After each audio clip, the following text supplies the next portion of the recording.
All right. Welcome, everyone. Nick Wagner Sr., welcome to another episode of the Full Potential Podcast. It's Sunday night at 8 p.m. Eastern Time, which means I'm here like I am almost every Sunday, although we are skipping Super Bowl Sunday, Marlon, because I assume more people will want to watch the Super Bowl than watch me interview someone, so we are skipping the Super Bowl.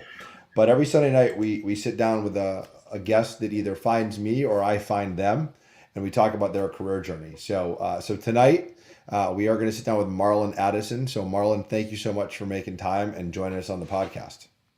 I appreciate it. I thought you were going to have the applause machine behind me. It's Marlon. It's You Marlon. know, I don't have an applause machine. I don't have any fake laughter either. Although maybe that is something that I need to get for future episodes. But no, I appreciate you making time. I know that, and we're gonna connect you, Marlon. We'll make sure everyone gets your LinkedIn profile in the show description. If you go check out Marlon's about section in his LinkedIn, he talks about his family being first, second, and third. So thank you for taking time away from your family and anything else going on at home and work to sit with me tonight and share all about your career journey. And that's what we're going to talk about is your career journey. So why don't we just dive into it, Marlon? And the first thing I always like to ask guests is when you get to meet someone for the first time, maybe this is before COVID when we actually met people in person, and you got to introduce yourself to someone and they asked who are you, right? Who is Marlon? Mhm. How do you answer that question? Great question. So it actually depends. It differs. It depends on the situation, right? It can be something personable, or it can be, if I'm examining the scene, I may take a more laid back approach, but I'm really outgoing, and I usually start with a little joke. So if I explain to people what I do, I may say something like, I'm super charming, super engaging. So you guess what I do, and that just starts a back and forth, right? And then we get into it, and then it leads into what I actually do, which is a passion of mine, sales. So I tell them, maybe how I got started, a few examples and things of that nature. But I usually draw them in with a little quip or something of that nature. I like that, and it's interesting, Marlon, because you mentioned that you're a sales, you love sales and you're a sales individual, but if you actually look at what you do in your current job, Mm-hmm. and when we'll end up getting there, I would actually question if that is sales, right? So, Yeah. but we'll get there. But let's go back to the beginning, right? So you're little Marlon growing up. Was your dream to do sales and work in the healthcare industry, or did you have other dreams as like 7 and 8 year old Marlon? Not at all. Completely by happy accident. So, 7, 8 year old Marlon I was always big into law. So, love law, still do actually, from a historical standpoint. I love reviewing it, reading books, things of that nature. But no, healthcare was never in the picture, not at all. So you was so at that young you're interested in law. That's interesting. So was your dream ultimately to become a lawyer at that age? Yeah, yeah, I pretty much knew what I wanted to do early, and so did my parents because it's just stop asking questions, stop acting why. I was just very curious. How does this work? And if it works that way, is there a better way to do it? Why would you do it that way? What was the time frame? So I was just always, and they entertained me. They answered questions, but I was just always curious, and it was just a passion. And did you have lawyers in the family? Is that was that like part of the reason you wanted to be a lawyer yourself? No, no, Interesting. not Okay. no, not at all there either. It's just something that probably a bit of television as well. And then just as I got older, obviously not at 7 or 8, but as I got older, understanding my personality more and powers of persuasions and just speaking with people, I enjoyed it. No, I get that. So then my next question would be around school. So you want to be an attorney. Clearly, you need to go to law school, right? So you Right. got to go to school. You got to pass the bar, etc. So Yeah. when you went to school, to college, you went for bachelor's of arts in American literature and political science. Was your goal at that point to become an attorney? Yes, It was. absolutely. Okay. All right. Yep. Yep. Double major. It was pre-law and English. Yep. Absolutely. And what ended up happening after school? So after school, what ended up happening, I needed to get a job. So I I kind of fell into healthcare, which was my second. Blue Cross is my second job out of college. My first job, I worked in a department store, actually a floor store called Rickles, probably before your time. Nick, but I sold there and I got the bug there. I was selling carpets, tiles, sundries, things of that nature, and I enjoyed it. So, and it's interesting because I think a lot of people, you bring up a great point, right? We have a lot of early career professionals that listen to this podcast, and you had this dream of becoming an attorney, Mhm. and then all of a sudden it got put on pause because you needed to get a job. Right. And I feel like that happens quite a bit with individuals. And you have a plan, you have a dream, but things real kind of like life gets in the way, right? And all of a sudden, Right. unfortunately, you need to make money, so you go get a job. Now, sometimes it's temporary, and then people will go back to pursue that dream. But it sounds like you found a different avenue that really suited you well in the world of sales.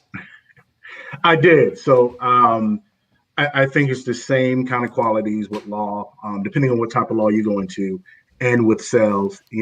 Just being engaging and finding out who people really are and listening.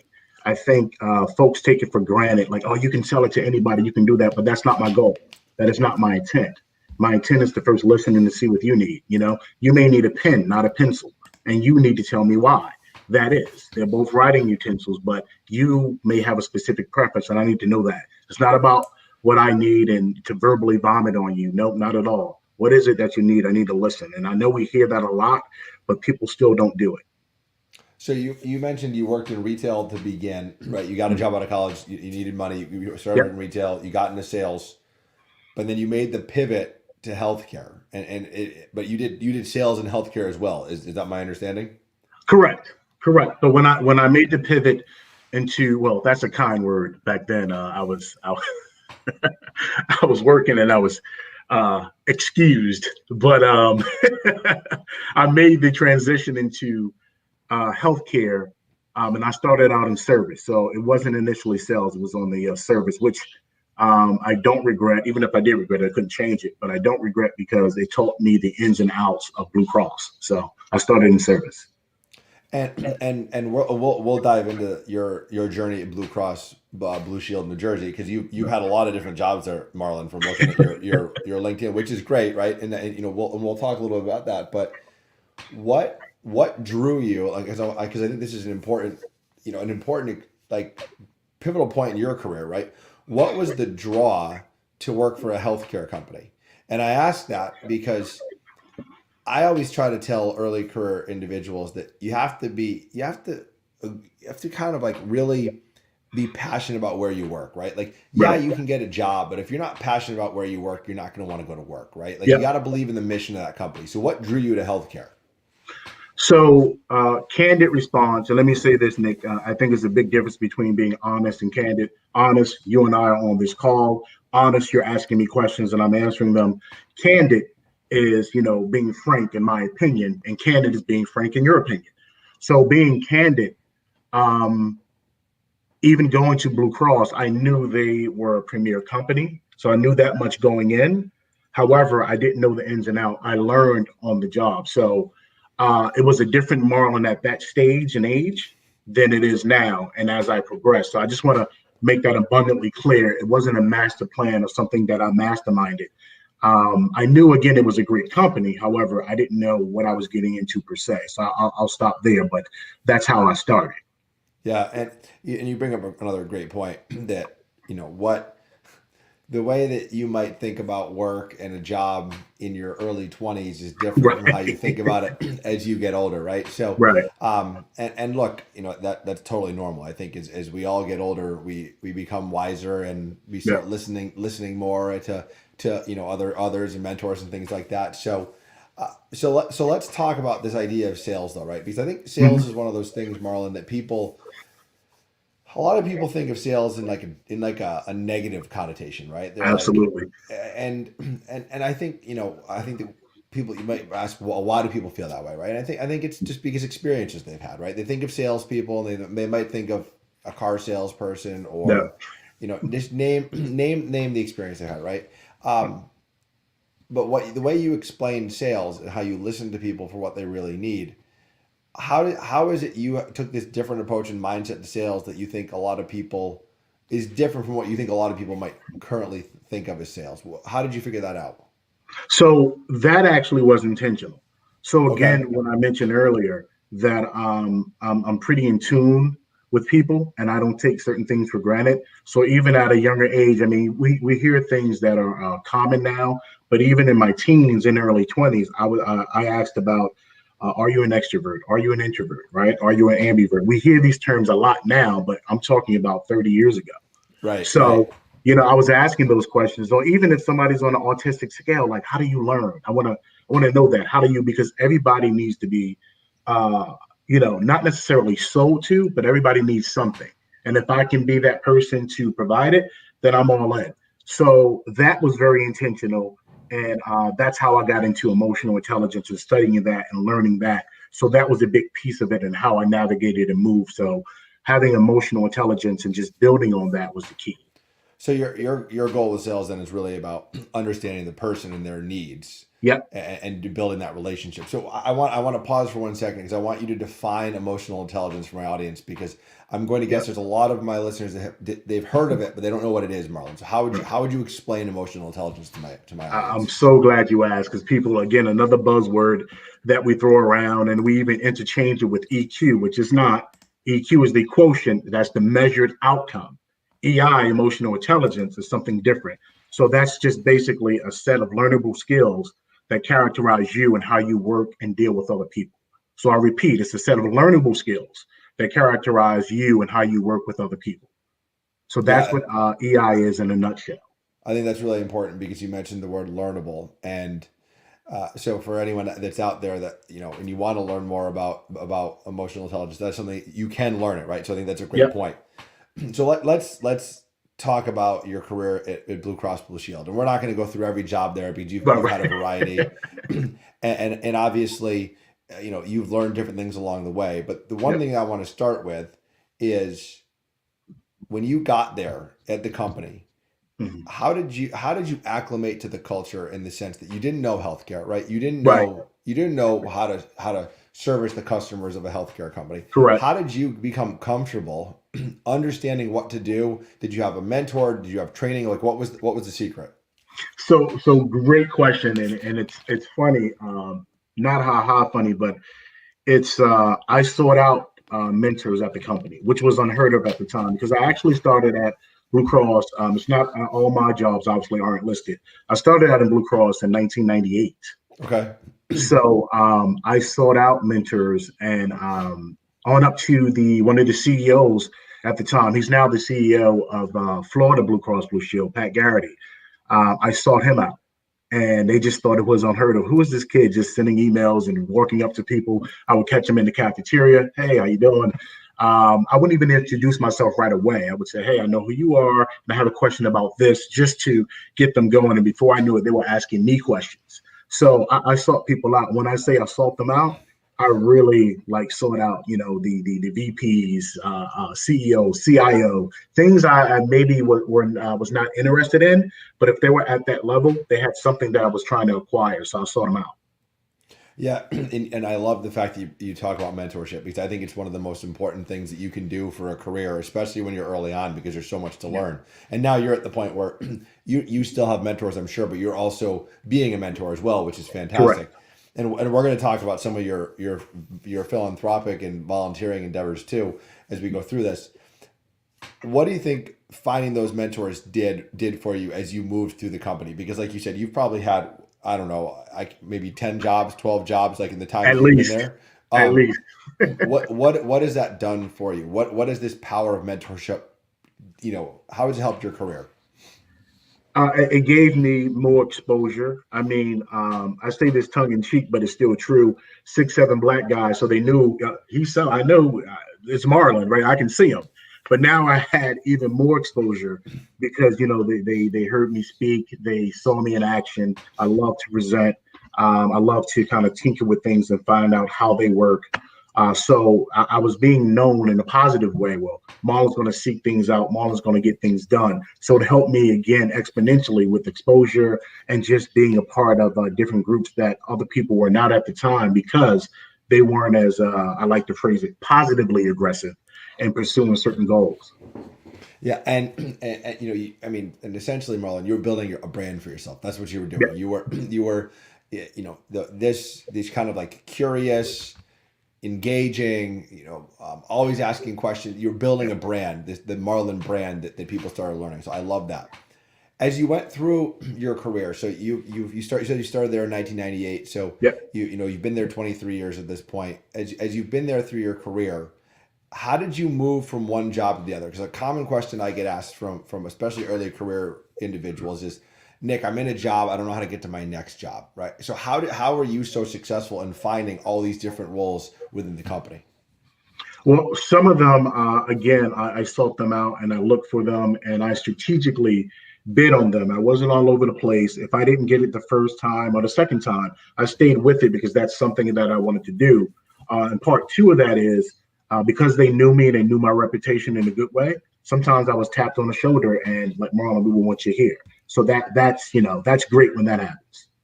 Yeah, and that's again back to the power of networking and mentoring. If people know you and they know you're a Right. brand and it's positive, and they're like, oh, we know Marlon does good work because he's done it here, here, and here, then sometimes things like that happen. So I just want to talk about some sales experience that you had before you ended up in these other roles because people don't like to admit it, Marlon, but life is sales. Right? I mean, at the end of the It day, is. I mean, you're selling yourself, you're selling your ideas in some way or some shape or form. Life is sales. Right. So your experience in sales, how do you, what are some of the like big takeaways you learned from that at Blue Cross, and how did you leverage that throughout the rest of your career? So it's funny when I was doing account management, which I love that role. I stayed in that role for about 7 years. And we had the number one team 6 out of the 7 years. I still tease them and I question the seventh year. I think we had that too. But um, I enjoyed it and we did something different because we had a mini CRM, a customer relationship management tool. We had Salesforce at the company, but we were not using it like we should have, in my opinion. So I created, a bunch of spreadsheets and had them documented and updated. So I was doing auto reach out to my brokers, to my clients, and that was kind of unheard of at the time because it was strategic, it was timely, and it wasn't just, okay, how you going, how you doing? I'm just checking in. No, it was like, hey, this was your these are your numbers for last quarter. Before we get to your renewal, let's talk about it. I would love to come in and see you. So I knew the underwriting aspect, I knew the financial aspect, and I knew the client. And it wasn't just some BS that I was spouting. It was their numbers, and I was on it. So we developed that system. His name is Bobby Donato. He was my account consultant at the time, my junior. So we worked together really well, and we just got out there proactively and started seeing clients before we had to. A lot of times people wait until they have to.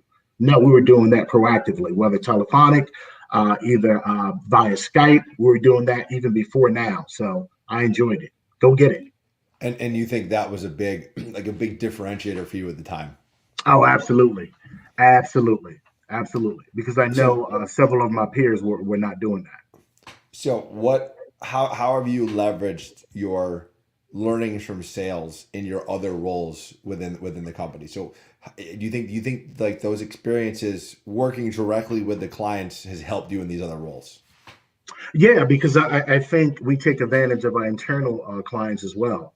I try to treat them the same and be proactive with our internal clients as well. I need them, particularly underwriting, service for sure, because I work for a healthcare company. No matter what role you're in, it comes down to claims, right? If you're not paying claims universally, you're going to have a problem, no matter what role you're in. So I bring that with me, and then we have these town halls internally, and I kind of do kind of road shows and explain what we do or what we did by department by department. I also did sales training, so people knew me from that. So I had my hand in a lot of different areas, but the main theme was always sales and making that connection. Yeah, and clearly, I mean, you mentioned it from the very beginning of the show. You really enjoy your time with people. You like understanding people Yeah. and working with people and really kind of connecting them. So I'm not surprised to hear you did well at sales. So what is your current role at the company today? And do you still get to work with the sales team, or what's your current role? So the current role is manager provider partnerships. And in a nutshell, what that means is I work directly with the hospitals and the physicians, and we work in specialty care, things of that nature. And we have different agreements and partnerships to try to ease the cost, make it better for the member, and also make it better for the provider, whether that's being more lucrative, being more educated on our products and how we can really partner together. So it helps me there because the hospitals and providers are my brokers, right? So I got to reach out to them. I got to stay in contact. And this role was supposed to be, my initial understanding was more of a sales role. But when the pandemic hit, things changed. So I would have been even out there even more, conversing with them, working with them, and just partnering and making deals and agreements. So I wanted to do it on the physician and hospital side as well. So it's still, so it does definitely absolutely still have a sales nature to it, and Yep. your your ability to connect with individuals is going to be huge here. You're just not selling to brokers. You're selling now. You're working on the other side, which is the provider side, which is really Correct. interesting. Correct. And I want to hit on what you just mentioned with COVID, right? So obviously, COVID has changed your job. It's changed Yep. many of our jobs. I'd love it if you could maybe share a couple words of wisdom from Marlon to my audience on how do you handle, right, especially like say you're new to the working world, and you get in a job, and all of a sudden COVID happens, right, and what you Right. thought you were going to be doing has changed. Any advice for people on like how to handle that, and what you might be able to learn from this experience, knowing that eventually we are going to get back to a new normal, right, as people Right. start getting vaccinated, and any tips for people going through this? So I would say I won't be prescriptive. And what I mean is, I don't want to spew an answer like, do this. I won't do that because everybody's different, right? When I mention introvert, extrovert, it hits them differently, right? So my oldest daughter is more extroverted, as am I.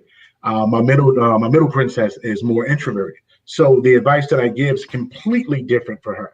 She's, even though we're in the pandemic, she's in her zone, right? Because she's super introverted.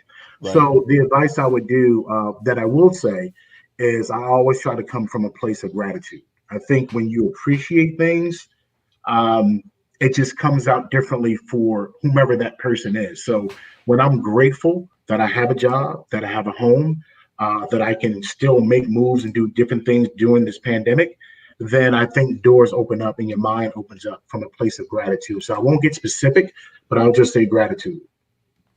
Yeah, I think that's really well said, and I think I think for a lot of people, this is obviously 2020 is probably one of the most difficult years of their career for a variety of reasons. So we're obviously all hoping that 2021 moves in a better direction. Right. Once COVID maybe gets a little bit under control, and we have more people vaccinated. So I want to pivot because I want to make sure that we take time to talk about everything you do from a philanthropic and volunteering perspective, because you have a lot on your LinkedIn around like how you help your community.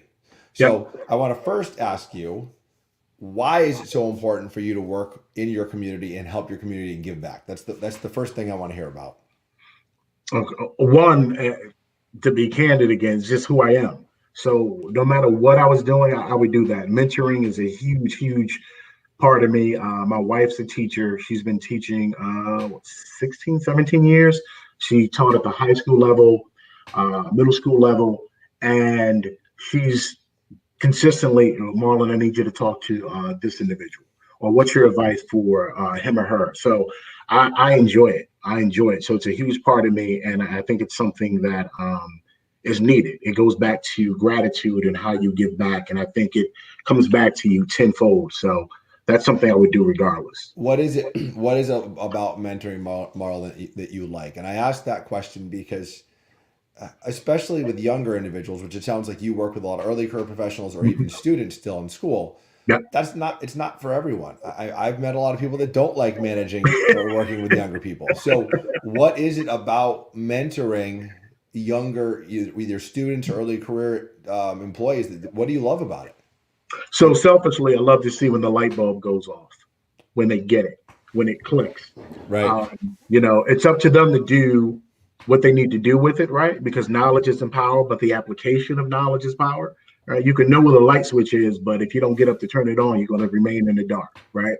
So I love seeing the light bulb go off. I love that they're who I mentor, the mentees are driven and they come back and the type of questions that they ask. I love that, it keeps me on my toes. And I just, again, love giving back. It's just a true passion. I would just do it all the time. So I think it's needed. It's very needed. No, I mean, it absolutely is. And clearly you have reaped the benefits of having mentors based off of your experiences at Blue Cross, and I love how you're paying it forward. If so, advice for mentees, right? If you're a mentee and you have a mentor like Marlon, what is the one piece of advice you would give mentees about a mentor-mentee relationship? So I'm big on scheduling, right? Because we have that mentee mentor relationship, doesn't give you the right to take advantage, right? It gives you the right to be on that schedule. If we're going to Correct. meet at 6, let's meet at 6, right? You can be early, that's fine, but you should not be late. And you should be prepared. Whatever we discussed last time, you should be able to discuss that. You should be able to say, okay, these are my ideas, Marlon. This is how I think we can make it better. You shouldn't just come just to talk. It's not that. It's a schedule to help you and to impart wisdom. Love it. Those are well said, and I think mentor-mentee relationships would be more successful if they all listened to that advice you just gave. So I love that. So can you share some of the organizations that you work with, Marlon, from a volunteer and a philanthropic perspective that you'd like to highlight? And we might even be able to link to those in the show description if you would find that valuable. But so through Blue Cross, I mentor Inroads, which is the college professionals. This school, which it just breaks my heart, Crystal Ray in Newark, they just went under due to COVID lack of funding. So I was Oh, mentoring wow. there. It's a high school in Newark for the past 8 years, mentoring high schoolers. So that went under. But I still mentor in Jersey City, Newark. That's never going to stop. So Inroads, Crystal Way went under. I also mentor and speak at William Patterson University as well. That's going to be ongoing. I'm on one of the boards there, so that's never going to stop. So it's really those two that I really throw myself into. Yeah, I'll say this: I did not do a lot of philanthropic and volunteer experience in my 20s.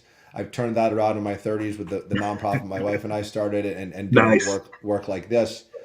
But I feel a great sense of pride when I get to give back, and I know you feel that way. But I think the other thing that people don't realize is volunteering and doing philanthropic work. It's also a great networking opportunity. So I've met some amazing people through my volunteer experience. I consider what I'm doing right now volunteering. Every Sunday night, I get to meet an amazing new Yeah. guest. So I always throw that out there because I think a lot of people can leverage volunteering and philanthropy to do networking as well.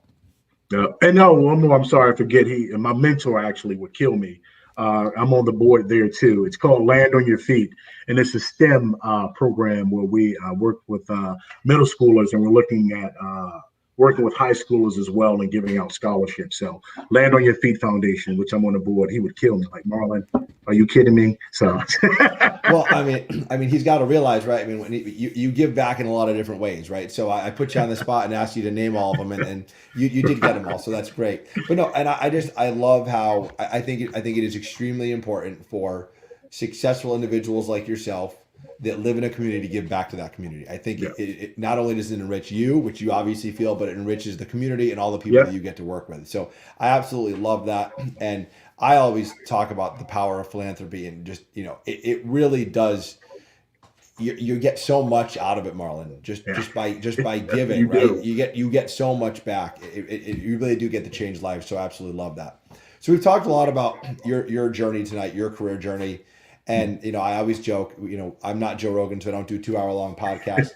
But I want to first I want to say thank you for joining. I want to close with the same question I ask every single guest because I think it's really important. What is the one piece of advice, Marlon, you would give my listeners that's helped you reach your full potential? So you've been very successful in a lot of different jobs.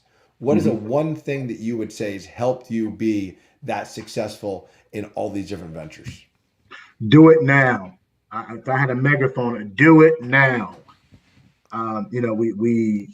We put things to the side. We don't hop on them. I'll get to it tomorrow. And sometimes we may do it, but it still won't have the same impact. Consider it as an interest. Do it now and you'll be better off. So whatever you're planning to do, positively. And if you're trying to, go into the next role, whether it's updating your resume, your bio, or reaching out to somebody proactively, my advice is to do it now. And you would actually, I want to make sure I clarify something. You believe that not only professionally that helps you, but even with your personal life, with the volunteer Absolutely. work and things like that, even with different things like that, you still think that's the way to go. Absolutely. Without question. That is I think that could be like our motto for 2021, right? Because I think what's going to happen is once COVID ends, I think people are going to be they're going to feel like they're it's like a new lease on life, right? Because all of a sudden we get to leave our houses and we get to see everyone again and travel and everything like that. Right. So do it now may be our that may be the motto of 2021 from Marlon Addison right there, everyone. So Marlon, thank you so much. I loved chatting with you. Just absolutely fantastic advice. I love how you give back to your community. I love how you give back to the individuals that you work with. And I just want to say thank you so much for making time and being on the Full Potential podcast. Thank you for having me. I sincerely appreciate it. And I think the family is watching, which already knows first, second, and third for me. So thank you. All right, sir. Stay healthy, be well, and we will talk soon. You got it. Thank you, Marlon. All right.